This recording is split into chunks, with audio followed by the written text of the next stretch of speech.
하나님 말씀 빌립보서 2장 12절과 13절 말씀입니다. 빌립보서 2장 12절과 13절 제가 봉독합니다. 그러므로 나의 사랑하는 자들아, 너희가 나 있을 때뿐 아니라 더욱 지금 나 없을 때에도 항상 복종하여 두렵고 떨림으로 너희 구원을 이루라. 너희 안에서 행하시는 이는 하나님이시니 자기의 기쁘신 뜻을 위하여 너희에게 소원을 두고 행하게 하시나니. 아멘.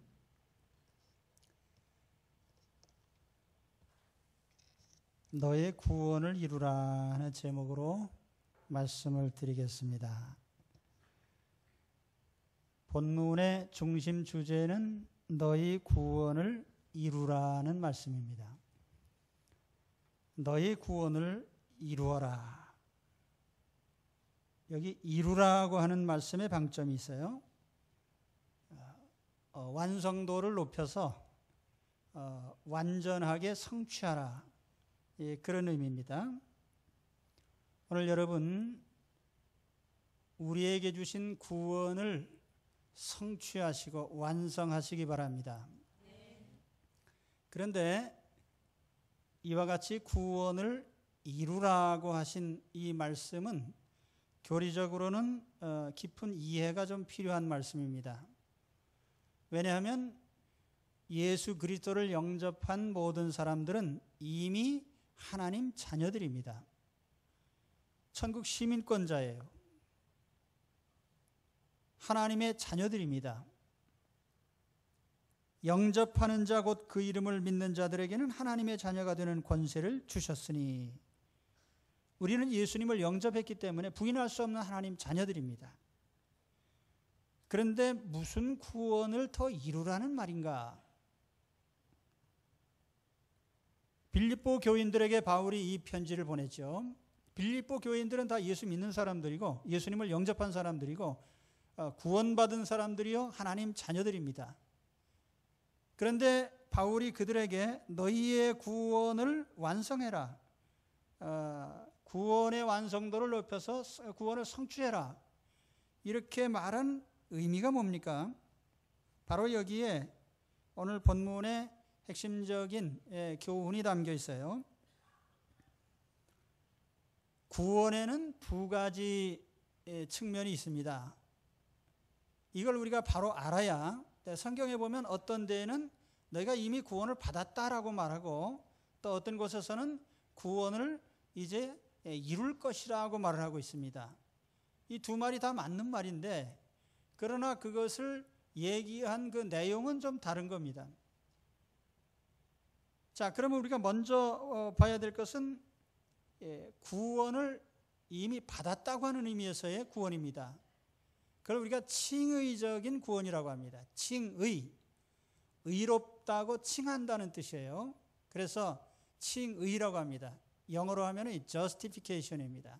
하나님께 자녀로서 정당하게 받아들여진 그것을 말합니다. 그런데 이 칭의라고 하는 것은 법적인 거예요.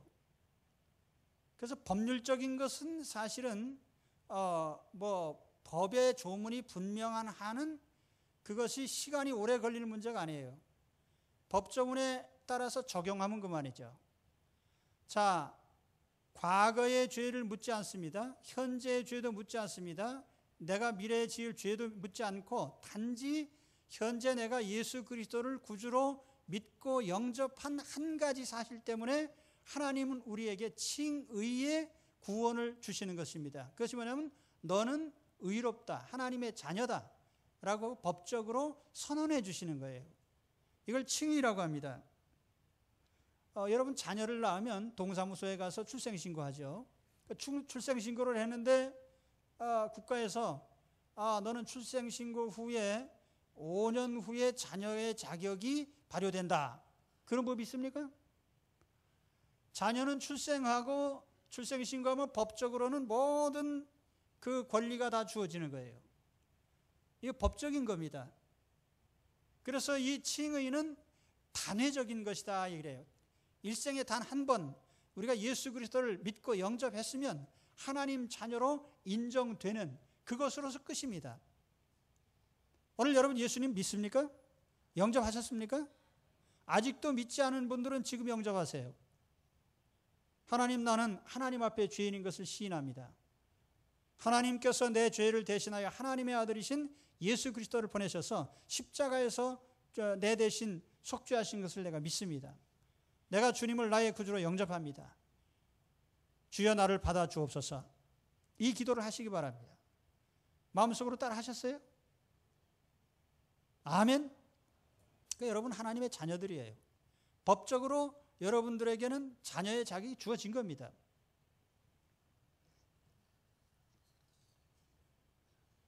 이걸 우리가 칭의적 구원, 완성된 구원이라고 해요. 그런데 그러면 구원을 이루라는 말은 또 무슨 뜻이냐? 이걸 우리가 성화적인 구원이라고 합니다. 성화적인 구원. 그래서 칭의는 법적인 것이기 때문에 단회적이고 이것은 한 번 결정됨으로써 번복되지 않는 것이지만은 성화라고 하는 것은 하나님의 자녀의 자격은 줬지만 실질적으로 보면 자녀답지 못한 면이 다 있어요. 여러분 예수님이 영접했다고 해서 당장에 성자가 된 사람들이 있습니까?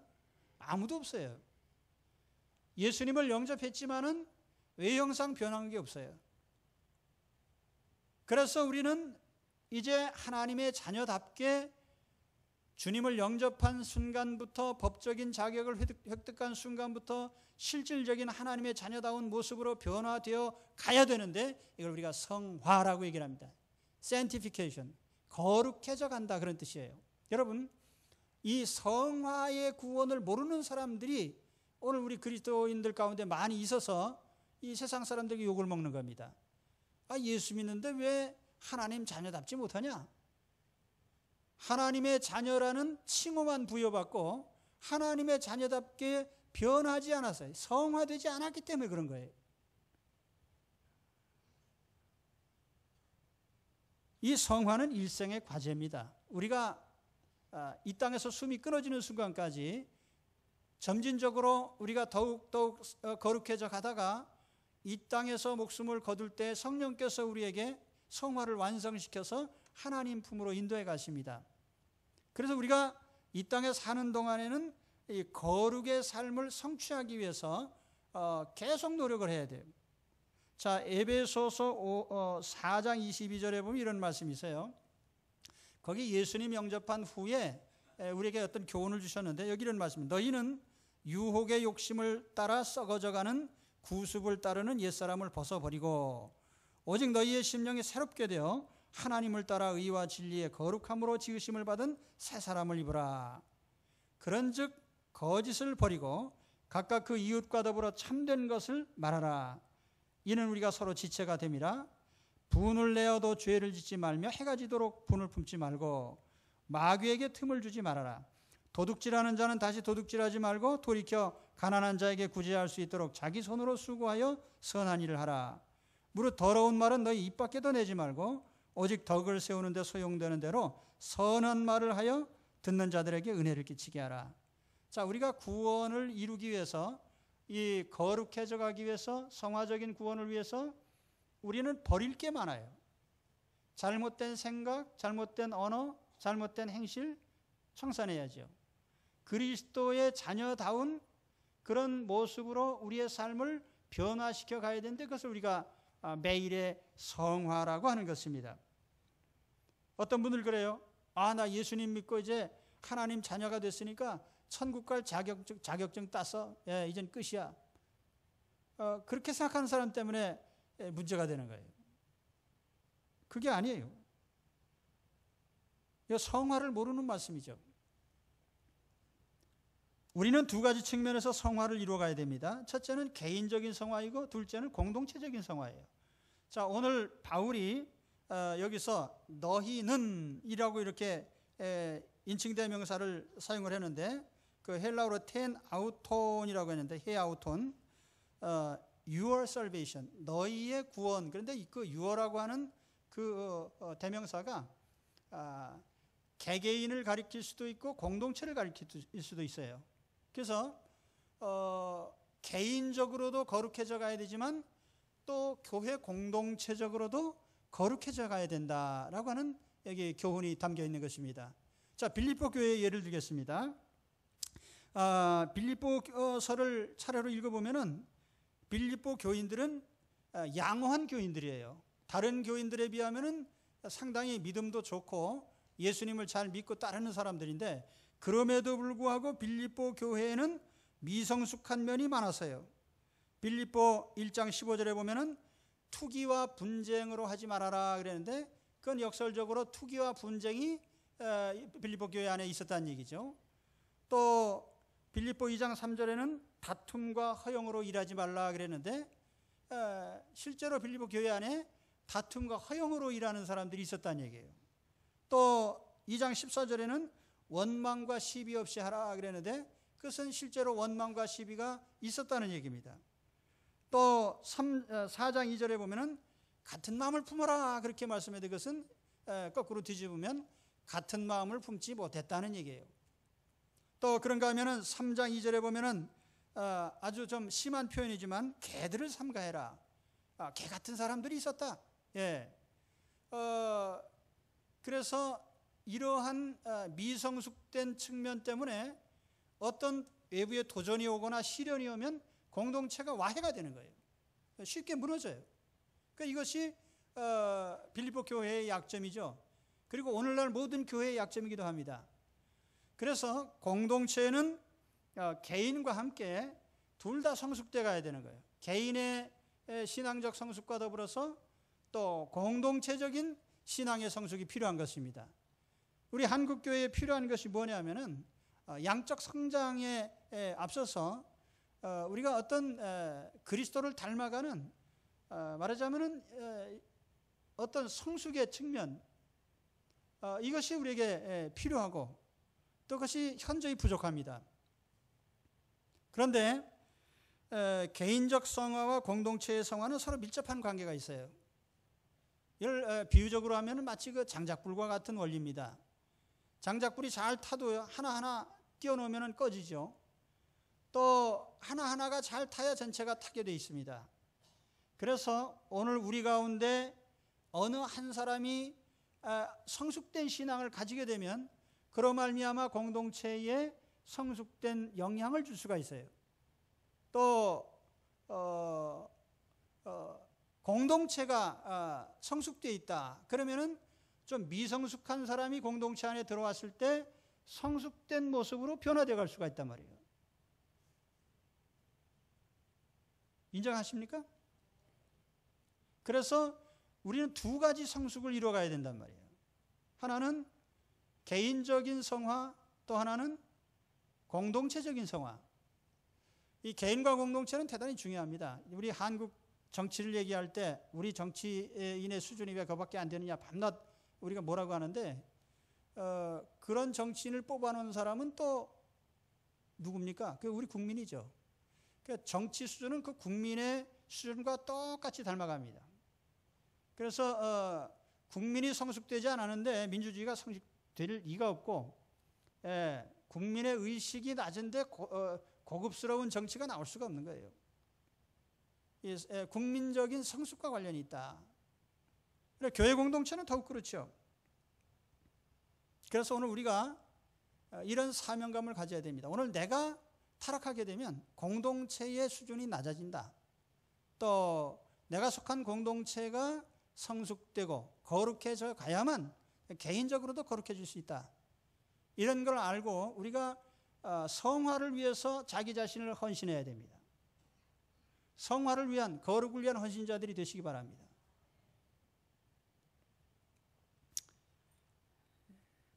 떼돈이나 벌라고 해야 아멘 소리가 크지 뭐 거룩해지라고 해봐야 그게 무슨 밥을 먹여주나. 그리고 여러분 거룩의 하나님의 뜻을 이루어 가시기 바랍니다. 성화의 사명을 감당하세요.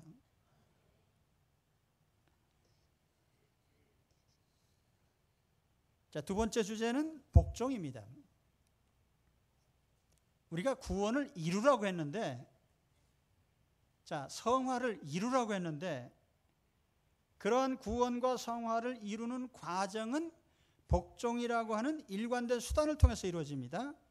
이 복종은 하나님의 권위를 인정하는 실천적인 표현이에요.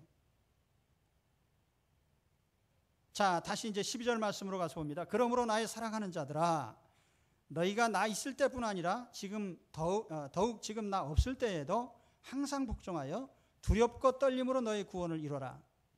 이 구절을 표준 세번역 성경에 이렇게 번역을 했습니다. 그러므로 나의 사랑하는 여러분, 여러분이 언제나 순종한 대로 내가 함께 있을 때뿐 아니라 지금과 같이 내가 없을 때에도 더욱더 순종하여서 두렵고 떨리는 마음으로 여러분의 자기의 구원을 이루어 나가십시오. 물론 복종의 첫 번째 대상은 우리 주님이십니다. 그러나 실제로 눈에 보이는 복종의 대상은 교회입니다. 본문에 보면은 사도 바울이 빌립보 교인들 곁에 있을 때에 복종했던 것처럼 떠나 있는 지금도 복종하라고 합니다. 여기 복종의 대상은 사도 바울이 될 수가 있죠. 사도는 주님께 보냄을 받았기 때문입니다. 오늘날로 말한다면 교회 공동체를 대표한다고 볼 수가 있어요. 바울은 이 복종의 원리에 대해서 이렇게 얘기를 했습니다. 에베소 5장 21절에 보면은 그리스도를 경외함으로 피차 복종해라. 자, 주님께 복종한다면 주님이 보내신 사도에게 복종해야 되겠죠. 에베소 5장 21절에 서로 복종해라라고 하는 이 교훈을 하신 다음에 거기 이어서 부모에게 복종해라, 남편에게 복종해라, 상전에게 복종해라 하고 하는 이 사회 윤리적인 측면에서의 복종을 쭉 얘기를 합니다. 그런데 이 복종의 근본적인 원리는 하나님께서 주신 권위를 인정한다는 뜻이에요. 그러니까 가정의 부모님께 복종하는 것은 하나님이 부모에게 주신 권위를 내가 인정한다는 뜻이에요. 아내가 남편에게 복종하는 것은 하나님이 남편에게 주신 그 권위를 인정한다는 뜻이에요. 아내들이요. 네. 그 다음에 우리가 어떤 위계 질서에 복종한다는 것은 그 질서를 세우신 하나님의 권위에 복종한다는 뜻이에요. 그래서 우리는 누구나 다 그리스도인들은 명령하는 자리에 있지 않고 복종하는 자리에 있다는 것을 우리가 알아야 됩니다. 그래서 여기에 피차 복종하라 그렇게 되어 있어요. 자, 그런데 본문에 보면은 두렵고 떨리는 마음으로 구원을 이루라 이렇게 말씀합니다. 두렵고 떨리는 마음, 이것이 진정한 복종을 가져오게 되는데 무엇에 대해서 두려워하고 무엇에 대해서 떨고 있단 말이에요? 바로 하나님의 임재에 대한 두려움, 내가 하나님의 면전에 있다고 하는 의식 속에서 나온 두려움과 떨림인 것입니다. 자, 야곱이 타향으로 가다가 빈 들에서 노숙을 하게 됐어요. 꿈을 꿨더니 천사들이 오르락내리락 하는 것을 보게 되었습니다. 그래서 야곱이 딱 눈을 뜨고 나서 뭐라고 했습니다. 여기가 하나님의 집이고 하늘의 문이구나. 그러면서 야곱이 뭐라 했어요? 두렵도다 이곳이여. 내가 빈들에 혼자 있는 줄 알았는데 내가 하나님 면전에 있었구나.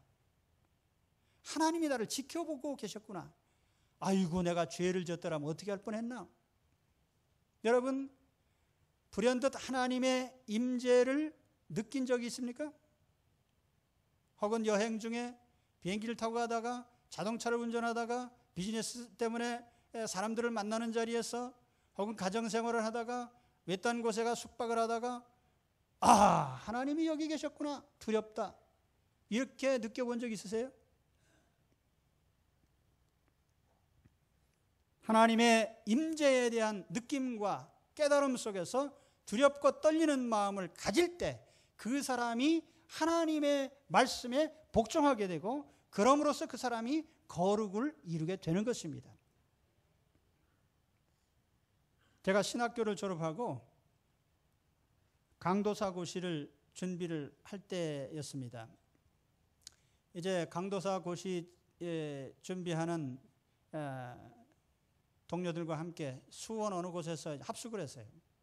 그러니까 주말이 돼서 머리도 아프고 글자가 눈에 어른거리고 그래서 야, 머리나 식히자. 그리고 산보를 나갔습니다. 예, 수원 교회에 가면 원천저수지라는 곳이 있어요. 옛날에 그 원천저수지에 가면 나룻배도 탈 수 있고, 또 그 옆에 유원지가 있어서 거기 뭐 각종 놀이도 있고, 그래서 거기 보니까 동전을 넣으면은 거기에 활동사진처럼 뭐 보이는 게 있어요. 이게 뭔가 하고 동전을 딱 넣어봤더니 여자들이 팬티만 입고 레슬링을 하는 거예요. 요즘에야 뭐 텔레비에 뭐 공중파에 뭐 다 나오지만은 그 당시에 그저 희귀한 화면이니까 이거 뭐 이런 게 있네. 그러고선 보려고 했더니 땡 하고 끝나는 거예요. 동전을 또 넣었지요. 다 떨어져 갖고 나중에 바꿔서 또 넣으세요. 그리고 집으로 오는데 마음이 좀 찜찜해요. 이거 주의 종이 되기 위해서 공부하라고 했더니 공부는 안 하고 그 뭐 이상한 영상만 봤나. 하나님께서 강도사고시 떨어뜨리면 어떡하나. 그래서 좀 약간 찝찝한데 저녁에 돌아와서 공부를 하는데 옥상에서 회개 소리가 들립니다. 주여 이 죄인을 용서하여 주옵소서 하면서 우리 친구들이 거기서 기도를 하고 있는 거예요. 예수 믿기 전에야 저도 대학 생활하면서 별짓 다 했죠. 그러나 그것은 믿기 전의 일이고 우리가 그리스도 안에 들어와서 하나님의 자녀가 되었을 때 하나님의 임재를 의식하지 않고 산다면 그것은 하나님의 자녀라고 할 수 없는 거예요. 항상 하나님의 임재하심을 느끼고 내가 그것을 깨달을 때 거기서 하나님 앞에 선 두려움이 있는 것입니다. 떨리는 마음이 있는 거예요.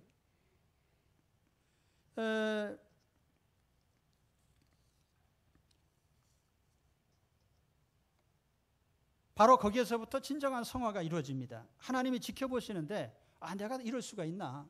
여러분 그 마음에 하나님의 임재에 대한 그런 영적 안목이 열리시기 바랍니다. 그래서 그 두려움과 떨림이 있을 때 우리는 하나님의 뜻에 복종하게 되는 거예요. 그래서 사실 그리스도인들이 거룩해져 가는 것은 억지로 될 일은 아니에요. 억지로 되는 일은 아니에요. 하나님의 임재를 느끼는 두려움과 떨림이 있을 때 그 결과로서 내가 하는 행동이나 말이나 생각이나 이런 것이 하나님의 진노를 사지 않도록 조심하고 그래서 거룩해져 가는 거죠. 이와 같이 하나님께서 주신 두려움과 떨림 속에서 하나님의 뜻에 복종하고 그런 가운데 오늘 우리의 거룩이 점점 완성되어 가기를 바랍니다. 그 다음에 세 번째로 말씀드릴 것은 하나님께서 우리에게 주신 선한 의욕이에요. 앞서 말씀드린 이 성화와 관련해서 칭의도 하나님의 선물이지만 성화 역시 하나님의 선물인 걸 우리가 알아야 됩니다. 다시 말하면은 내가 거룩해져야지라고 내가 인간적 결심을 했다고 해서 그 결심이 지속되는 건 아니란 말이에요. 하나님의 성령이 우리 마음속에 이거 죄 짓지 말아야지 하고 하는 선한 의욕을 지속적으로 우리에게 주시는 거예요. 이게 성령의 선물이에요. 그래서 우리가 죄를 자꾸 멀리하게 되는 것입니다. 하나님께서 내 마음속에 거룩해지려고 하는 선한 의욕과 욕구를 주셨기 때문에 지속적으로 노력하게 되는데 이 점에 대해서 오늘 말씀해 보면은 13절이죠. 너희 안에서 행하시는 이는 하나님이시니 자기의 기쁘신 뜻을 위하여 너희에게 소원을 두고 행하게 하신다. 자, 이 말씀을 표준 세번역 성경에는 이렇게 번역을 했어요. 하나님께서는 여러분 안에서 활동하셔서 여러분으로 하여금 하나님을 기쁘시게 할 것을 염원하고 실천하게 하시는 분이십니다. 믿으십니까? 우리 안에는 여러 가지 욕구가 있어요. 의욕들이 있습니다. 나쁜 의미에서 욕망도 있고 선한 의미에서 의욕도 있습니다. 하나님은 우리에게 선한 의욕을 가지도록 하나님의 뜻, 하나님의 의지를 우리 마음속에 심어주셔요.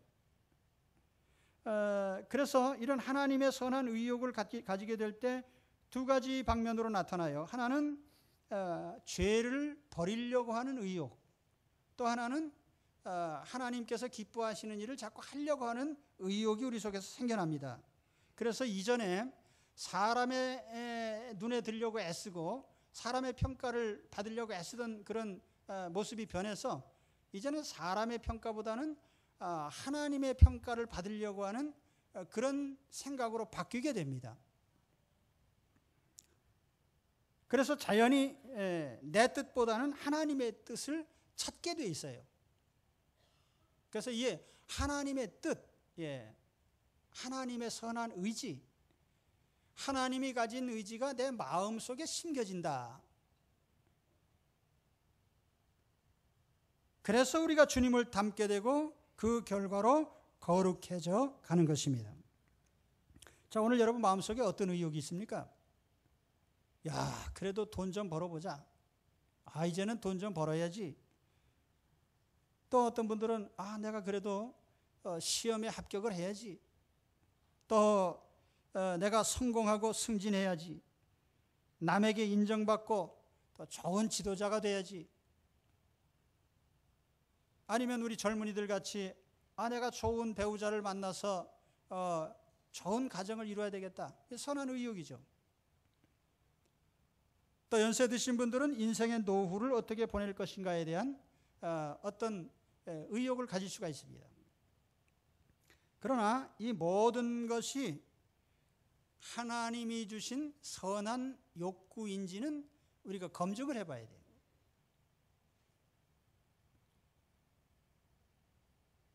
어떻게 검증이 돼요? 내 마음에 있는 수많은 욕망들이 이거 하나님이 주신 선한 의지인지 아니면 내가 인간적으로 가진 욕망인지 어떻게 분별을 해요? 그런데 성경에는요, 하나님의 뜻은 분명합니다. 이것이 하나님 뜻이다라고 말하는 것이 몇 가지 있어요. 그래서 우리가 거기에 비춰보면 알 수가 있어요. 첫째로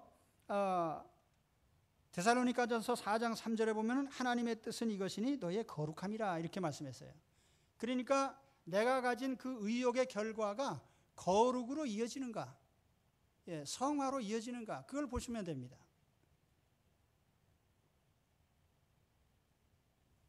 제가 이제 목회 종반에 이르다 보니까 이제 은퇴 후를 생각을 합니다. 내가 이거 은퇴 후에는 어떻게 해야 되나? 그래서 이런 것도 하고 싶고 저런 것도 하고 싶고 이런 생각을 하게 되는데, 자, 이게 하나님 주신 뜻인가? 하나님의 주신 의욕인가? 아닌가? 판별하는 법이 뭐예요? 그 생각들 때문에 내 마음속에 내 마음이 거룩해진다면 그건 하나님이 주신 의욕이 되겠죠. 그런데 내 마음이 거룩해지는 것 같지는 않아요. 그러니까 하나님의 주신 선한 의지는 아니지요. 그렇죠. 또 둘째로 항상 기뻐하라, 쉬지 말고 기도하라, 범사에 감사하라. 이것은 너희를 향하신 하나님의 뜻이다 그랬어요. 그러니까 우리가 하나님의 선하신 의지라면은 선한 의욕이라면은 그 결과로 내 영혼이 기뻐해야 돼요. 또 내 영혼에서 감사가 나와야 돼요. 그 결과로 하나님과 교제하는 기도가 이루어져야 돼요. 자, 여러분, 내가 가진 그 욕구 때문에 기도가 나옵니까? 오늘 내가 가지고 있는 내 의욕 때문에 영혼이 기쁘고 감사가 나옵니까? 그럼 그 하나님이 주신 선한 의지라고 볼 수가 있어요. 그런데 반대로 오히려 근심이 되고 염려가 되고 기도는 끊어지고 그렇게 되면 그건 뭐예요? 그건 하나님이 주신 선한 의욕이라고 볼 수는 없는 것입니다. 한 가지 더 한다면은 내가 가진 의욕들 때문에 고난을 받아도 기쁨으로 맞이할 수 있는가? 선을 행함으로 고난받는 것이 하나님의 뜻이다. 성경이 그렇게 말씀합니다. 그리고 하나님이 주신 그 선한 의지는 그로 말미암아 환난을 당해도 기뻐한다고 그랬어요. 내가 어려움에 처해 있을 때 낙심이 되고 좌절이 되고 그것 때문에 고통이 되고 원망과 불평이 나온다면 그것은 선한 의지의 결과는 아니라는 거예요. 내가 가진 그 의욕이나 가진 목표들이 선하다고 볼 수 없는 거예요.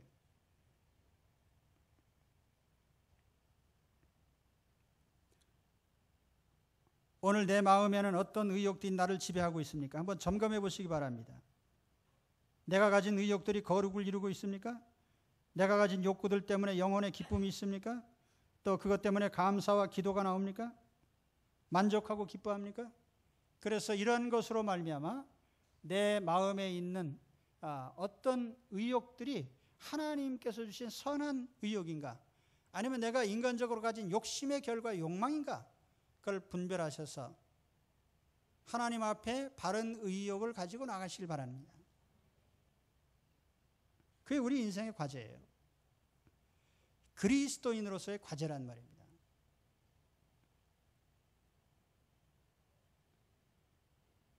자, 다시 오늘 말씀을 정리해서 보면은 하나님은 우리에게 자녀의 법적인 지위는 주셨습니다. 칭의적 구원은 주셨어요. 그러나 자녀답게 변화되어가는 성화적인 사명을 주셨어요. 그래서 너희는 거룩해져 가야 된다. 거룩을 완성해라. 우리는 이 땅을 떠나는 순간까지 거룩을 완성해가는, 그래서 그것을 위해서 우리가 헌신해야 됩니다.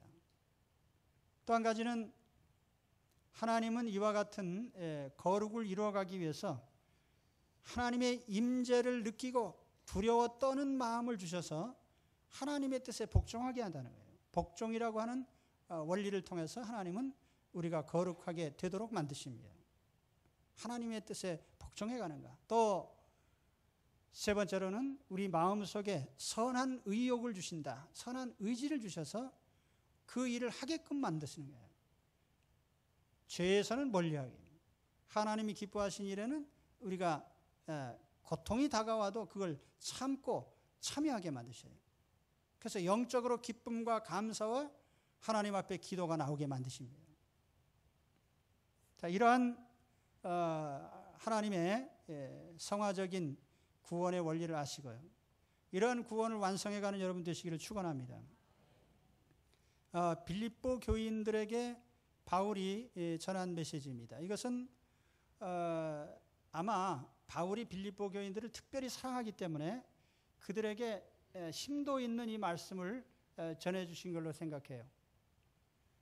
사실 오늘 여러분 이 말씀을 들으시면서 이게 나에게 어떻게 적용해야 되나라고 생각되는 분들이 있을 겁니다. 그러나 이것은 하나님 우리 성도에게 주신 대단히 중요한 메시지예요. 그러니까 오늘 여러분 이 말씀을 잘 들으시면서 개인의 성화를 이루시고 또 우리 공동체적인 성화를 완성해가는 그런 여러분들이 되시기를 축원합니다. 기도하겠습니다.